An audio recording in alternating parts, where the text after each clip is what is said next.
Welcome to this explainer. Today we're diving into the ultimate case study of arguably the world's most consequential structure, the Three Gorges Dam. We're going to unpack a profound, frankly staggering, cautionary lesson for future generations.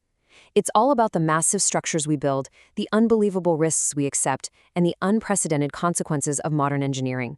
Let's get right into it. 39.3 cubic kilometers. That is the sheer volume of water currently held back by a single massive wall of concrete. To put that into perspective, we are talking about 39.3 trillion liters of potential energy just waiting there. It's almost hard to wrap your head around, right? It represents an absolutely unimaginable amount of civilizational risk, all concentrated in one single geographic spot. And the contrast here is just wild. Think about it. On one hand, you have the Yangtze River basin. This is a region with a deep, unbroken cultural history stretching back 5,000 years. It's literally the cradle of a civilization. But on the other hand, you have our current, distinctly modern gamble. We've developed this systemic reliance on hyperscale infrastructure. We've essentially taken the lives and futures of 400 million people and placed them directly behind one single point of failure. We're literally trading millennia of cultural continuity against the structural integrity of one single dam. Part 1. What we actually know. The scale. Look, by pure metrics alone, the Three Gorges Dam is undeniably one of the greatest achievements in human history. I mean, it generates 22,500 megawatts of clean electricity. That's massive. Since 2003, it's prevented an estimated $15 billion in flood damage. Plus, it's completely transformed the Yangtze River into this unbelievable aquatic highway, handling 159 million tons of shipping cargo every single year. It is, without a doubt, an absolute engineering marvel. But solving one massive problem created a completely unprecedented new one. It created literally the greatest concentration of risk anywhere on Earth. You've got 400 million people living directly downstream. That same downstream zone generates $3.6 trillion in GDP. And get this, the sheer crushing weight of all that water has actually induced over 10,000 micro-earthquakes. It's literally altering the local geology. It's even forced changes in military strategy and nuclear doctrine, because a structure like this, it immediately becomes a target of unparalleled consequence. So we've essentially solved seasonal flooding by creating a singular catastrophic vulnerability. Part 2. The probably safe fallacy. Now, you'll often hear that the dam is totally safe. And honestly, the engineering is incredibly sound, and the monitoring is top-notch. The actual probability of a catastrophic failure in any given year is incredibly low. We're talking maybe 1 in 10,000. So strictly mathematically speaking, yeah, it's probably safe. But here is the crucial point, right? What happens when we zoom out? That tiny fraction, that 1 in 10,000 chance per year, stacks up. It becomes a 1 to 2% cumulative risk over the dam's intended lifespan.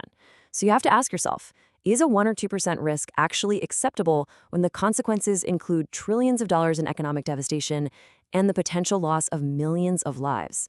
Suddenly, probably safe starts to feel like a deeply, deeply inadequate standard for a structure of this magnitude. And there is a massive cautionary lesson here for future generations regarding modern civilization. It boils down to this idea: human civilization has a severe tendency to build systems whose failure modes exceed our ability to manage. Whether we're talking about the proliferation of nuclear weapons, the rapid, unchecked advancement of AI, or a colossal concrete wall holding back 39.3 cubic kilometers of water above 400 million people, we consistently build these massive systems with completely unmanageable failure modes. We keep building things where, if they actually break, we literally do not have the capacity to manage the fallout. Part 3. What we cannot know. The uncertainty. So we are essentially looking into a void of certainty here. We don't know when or even if the dam will ever fail. Nobody does. Why? Well, for starters, the unpredictable, highly active seismicity in the region. Then you add in rapidly changing extreme climate variables that are supercharging seasonal monsoons. And to top it all off, we can't even independently verify if preparations for failure are adequate because the critical monitoring data remains classified, and the emergency evacuation plans, they just aren't public. Ultimately, the geology, the climate, and the politics are gonna determine its fate. It might stand for 200 years. Heck, it might stand forever. But that uncertainty is undeniably heavily present. Part 4. 39.3. 39.3.3 cubic kilometers. That's the final number. That is the ultimate reality we just keep returning to in this explainer. It's not the megawatts, it's not the shipping tonnage, it is the water. 39.3 trillion liters of sheer potential energy. And you know what? Water does not care about our engineering margins, it doesn't care about our political narratives, and it absolutely does not care about our economic calculations. That unimaginable wall of potential energy just sits there, directly upstream, looming over an economic corridor that generates a staggering $3.6 trillion in GDP. We are talking about an entire engine of the global economy living day in and out right under the shadow of that reservoir. And this is humanity's largest bet to date, placing 400 million lives directly in its path. 400 million individuals who bear this staggering risk without ever having chosen it. And their safety? It relies purely on that comforting, yet absolutely chilling word, probably. The odds are probably in our favor. But for the people living downstream, probably is literally all they have. Which brings us to one of the most powerful, humbling realities of all. Physics is patient. The water obeys only the laws of physics. And physics will patiently outlast any human-built structure, any political regime, and any era of civilization. It just waits. The dam stands. The water waits. And while the rest of the world mostly ignores it, happily looking away from these low-probability, catastrophic risks, we have to finally pay attention.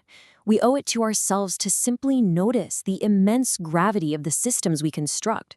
So, I'll leave you with this provocative thought to chew on today.